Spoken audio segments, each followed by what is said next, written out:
In the centuries before the samurai emerged as a distinct warrior class, Japan existed as a collection of scattered clans and regional powers, loosely united under an imperial court that claimed divine authority but wielded limited practical control.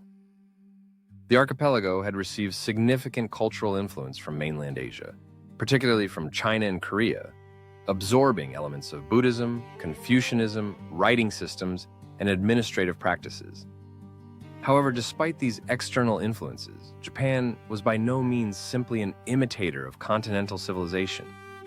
The island nation was developing its own unique social structures and military traditions across its mountainous terrain.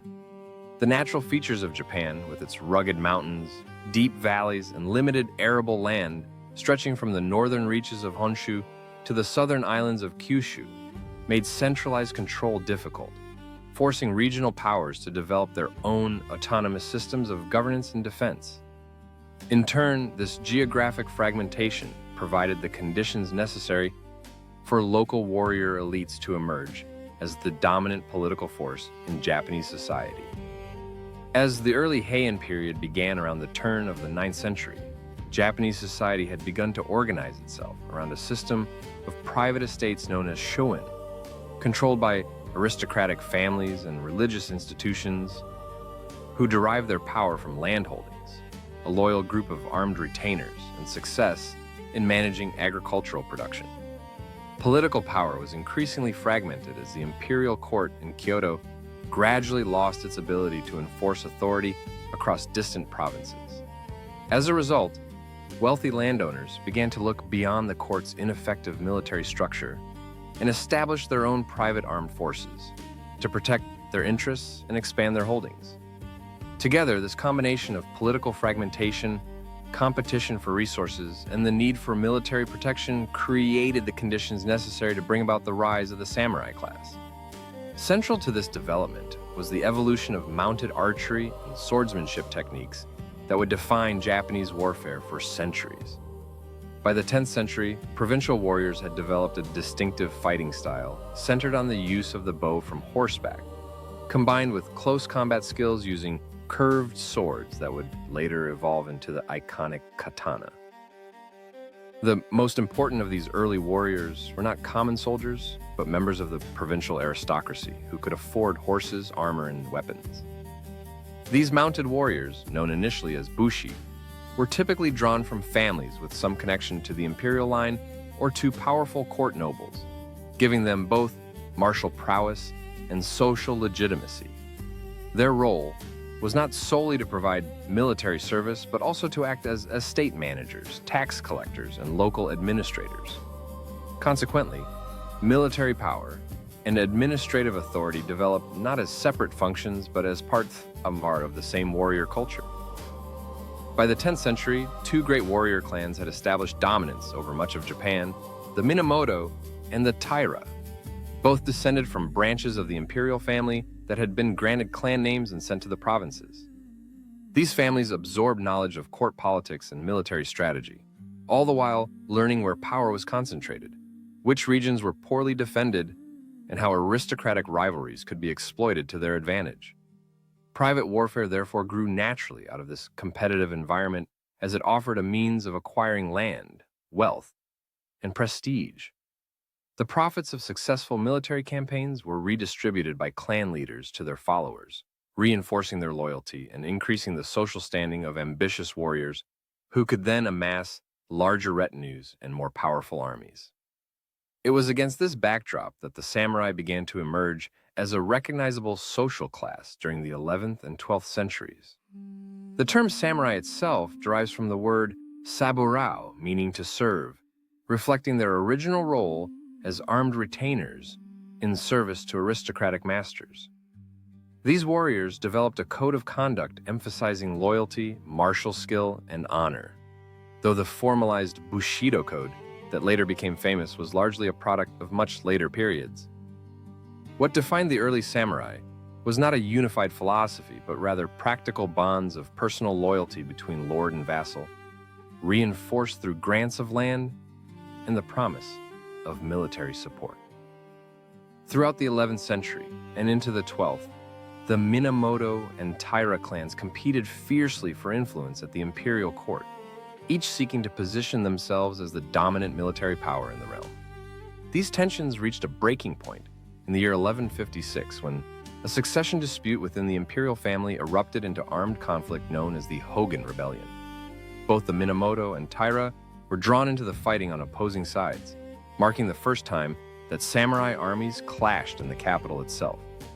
The Taira emerged victorious, but the conflict demonstrated that real power in Japan now rested not with the emperor or the court aristocracy, but with those who commanded armed force. 3 years later, another conflict known as the Heiji Rebellion saw the Minamoto attempt to overthrow Taira dominance, but they were decisively defeated. The Taira leader, Taira no Kiyomori, then established his clan as the preeminent power in Japan, placing his relatives in key government positions and marrying his daughter to the emperor, thereby ensuring that his grandson would inherit the throne. For the first time, a warrior clan had effectively seized control of the imperial government, setting a precedent that would define Japanese politics for the next 7 centuries. However, Taira dominance proved short-lived. In the year 1180, the surviving members of the Minamoto clan, led by Minamoto no Yoritomo, rose in rebellion against Taira rule. What followed was a 5-year civil war known as the Genpei War, which would fundamentally reshape Japanese society and establish the samurai as the ruling class. The conflict ranged across the entire country, from the eastern provinces, where Yoritomo built his power base, to the western regions where the Taira held sway, and finally to the seas around Japan, where naval battles determined the fate of the realm. The war produced legendary samurai warriors whose exploits would be celebrated in literature and art for centuries, including Yoritomo's younger brother Minamoto no Yoshitsune, whose tactical brilliance won crucial victories, but whose relationship with his brother would end in tragedy. The Genpei War reached its climax in 11 at the naval battle of Dan no Ura, where the Minamoto fleet destroyed the Taira forces. The defeat was so complete that the child emperor Entoku, grandson of Taira no Kiyomori, drowned in the battle, along with many Taira nobles, effectively ending the clan's power forever. With the Taira eliminated, Yoritomo stood as the undisputed military master of Japan. But rather than simply taking control of the existing imperial government, he chose to establish an entirely new form of rule. In 1182, Yoritomo received the title of shogun, or supreme military commander, from the emperor and established his government, known as the Bakufu, in the eastern city of Kamakura, far from the imperial court in Kyoto. This marked the beginning of what historians call the Kamakura period and the formal establishment of military rule in Japan. The shogunate system that Yoritomo created was based on feudal relationships between the shogun, and his samurai vassals. In exchange for loyalty and military service, warriors received grants of land and the authority to govern their territories. This created a parallel power structure to the imperial court, one based not on aristocratic lineage or bureaucratic appointment, but on military prowess and personal bonds of loyalty. The emperor and the court aristocracy remained in Kyoto, maintaining their ceremonial functions and cultural prestige, but real political and military power now resided with the shogun and the samurai class. After Yoritomo's death in 1199, control of the shogunate passed to his widow's family, the Hojo clan, who ruled as regents for figurehead shoguns. The Hojo maintained the system Yoritomo had established and faced their greatest test in the year 1274 when Mongol Emperor Kublai Khan, having already conquered China and Korea, launched an invasion of Japan with a massive fleet carrying tens of thousands of soldiers. The Mongols landed on the island of Kyushu and initially overwhelmed the samurai defenders with their superior numbers and unfamiliar tactics, including the use of explosive projectiles and coordinated infantry formations that contrasted sharply with the samurai's preference for individual mounted combat. However, a combination of fierce resistance and a fortuitous typhoon that destroyed much of the Mongol fleet forced the invaders to withdraw. 7 years later, in 1281, the Mongols returned with an even larger invasion force. But again, a typhoon, which the Japanese called kamikaze or divine wind, devastated the fleet and saved Japan from conquest. These victories reinforced the samurai's sense of purpose and their role as defenders of the realm. But the wars also strained the shogunate's resources and created resentment among warriors who felt inadequately rewarded for their service. The martial prowess of the samurai earned them a reputation of being both feared and respected on the battlefield.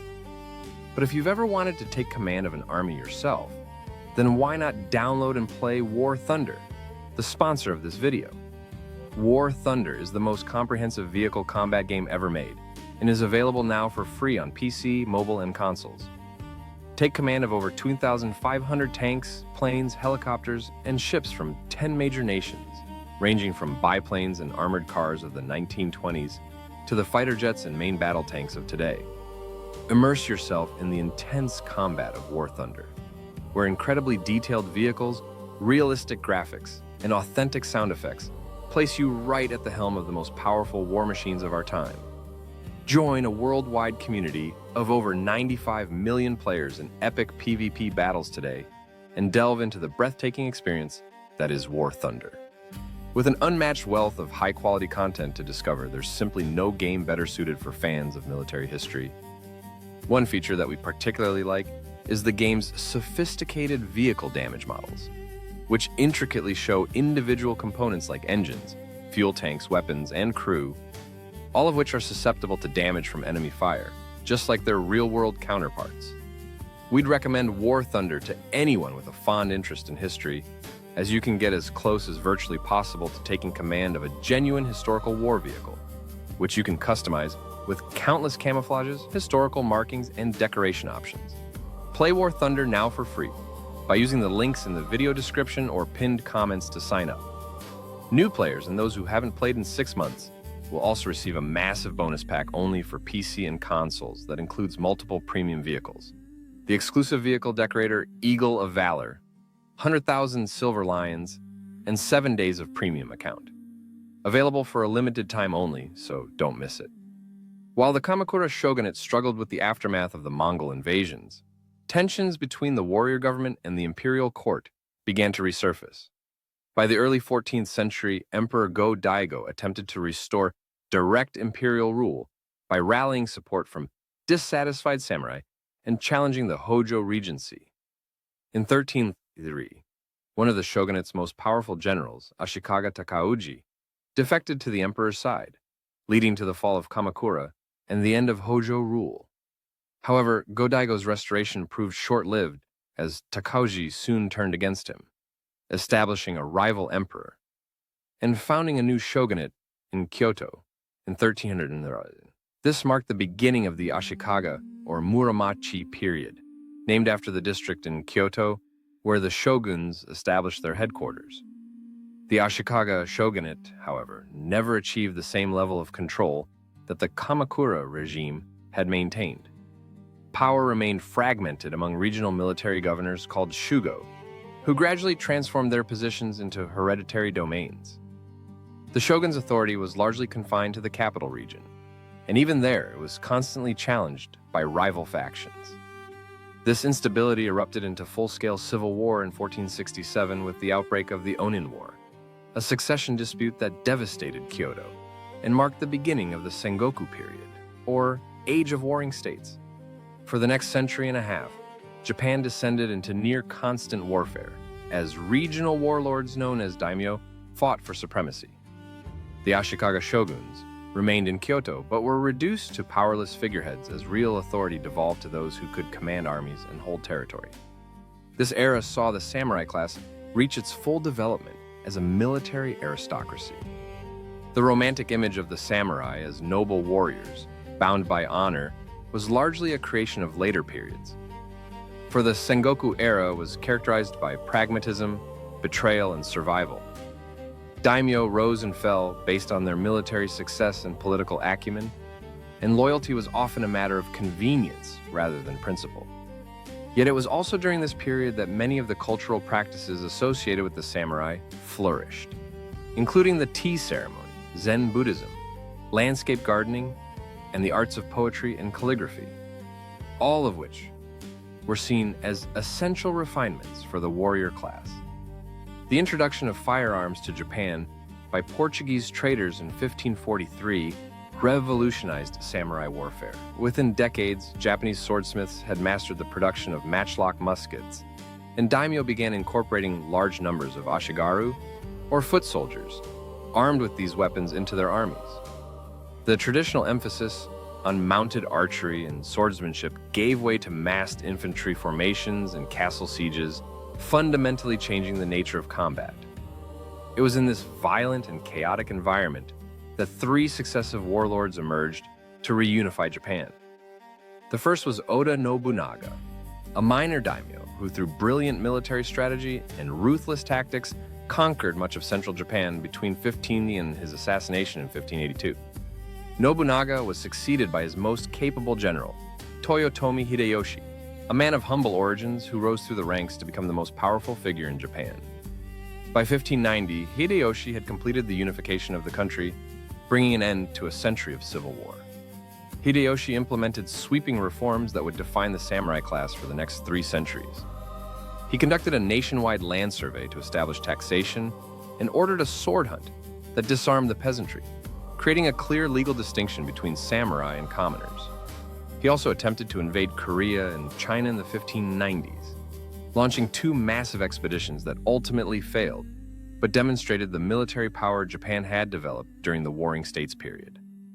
After Hideyoshi's death in 1598, power passed to Tokugawa Ieyasu, one of Hideyoshi's senior generals and the daimyo of the eastern provinces.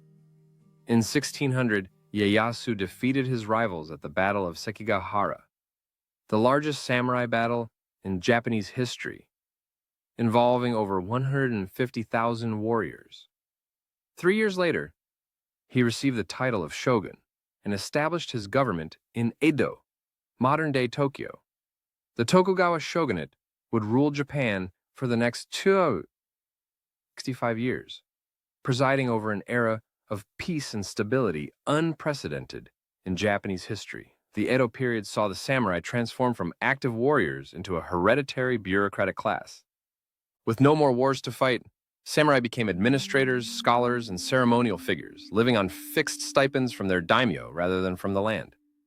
The Tokugawa imposed strict social hierarchies that placed samurai at the top, followed by farmers, artisans, and merchants, with rigid restrictions on movement between classes. The shogunate also implemented a policy of national isolation, severely limiting foreign contact and banning Christianity, which had gained followers during the previous century. It was during this long peace that the idealized image of the samurai as noble warriors devoted to honor and loyalty was codified in texts like the Hagakure, which presented Bushido as an ancient code, though in reality it was largely a Tokugawa-era invention designed to give purpose to a warrior class that no longer fought wars. Many records from earlier periods were lost, destroyed, or deliberately altered during the Edo period to support the legitimacy of the Tokugawa regime and to present an idealized version of samurai history. The shogunate controlled the writing and teaching of history, and accounts that contradicted official narratives were suppressed. As a result, much of what we think we know about earlier samurai periods comes filtered through Edo period interpretations that emphasize loyalty, honor, and service to one's lord, values that served the Tokugawa's interest in maintaining a stable, hierarchical society. The reality of earlier periods, with their frequent betrayals, shifting loyalties, and pragmatic violence, was often downplayed or rewritten. The Tokugawa peace, however, contained the seeds of its own destruction. By the 9th century, Japan faced mounting internal problems, including financial strain, rural unrest, and samurai dissatisfaction with their declining economic status. When American Commodore Matthew Perry arrived with his fleet in 1853 demanding that Japan open its ports to trade, the shogunate's inability to resist foreign pressure exposed its weakness. The subsequent forced opening of Japan triggered a political crisis that culminated in the Meiji Restoration of 1868, when a coalition of samurai from southwestern domains overthrew the Tokugawa shogunate and restored the emperor as the nominal head of state. Ironically, the Meiji Restoration, led by samurai, would result in the abolition of the samurai class itself.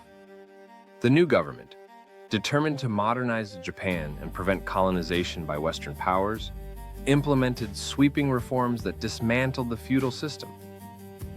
In 1873, a national conscript army was established, ending the samurai's monopoly on military service. 3 years later, the wearing of swords in public was banned, striking at the very symbol of samurai status.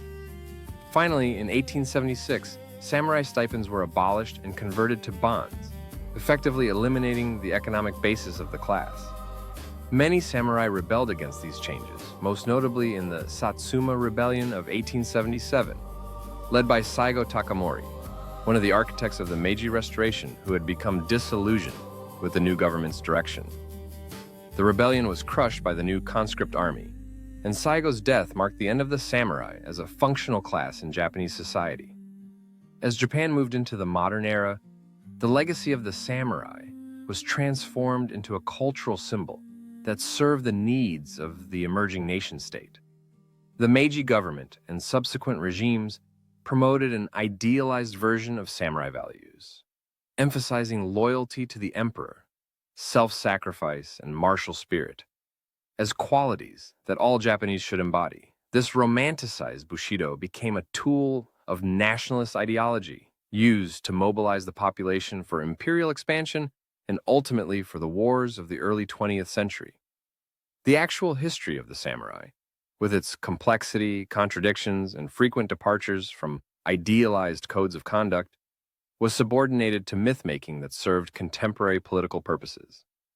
In the aftermath of World War II, Japan underwent another transformation, and with it, the image of the samurai evolved once again. Post-war Japan, occupied by American forces and committed to pacifism, reinterpreted samurai history through a lens that emphasized aesthetic refinement, philosophical depth, and personal discipline rather than martial prowess and imperial loyalty. The samurai became symbols of a pre-modern Japan that could be celebrated for its cultural achievements while distancing the nation from its militarist past.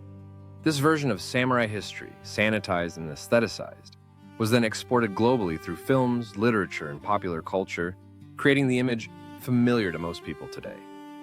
What often gets lost in these successive reinterpretations is the actual historical experience of the samurai themselves.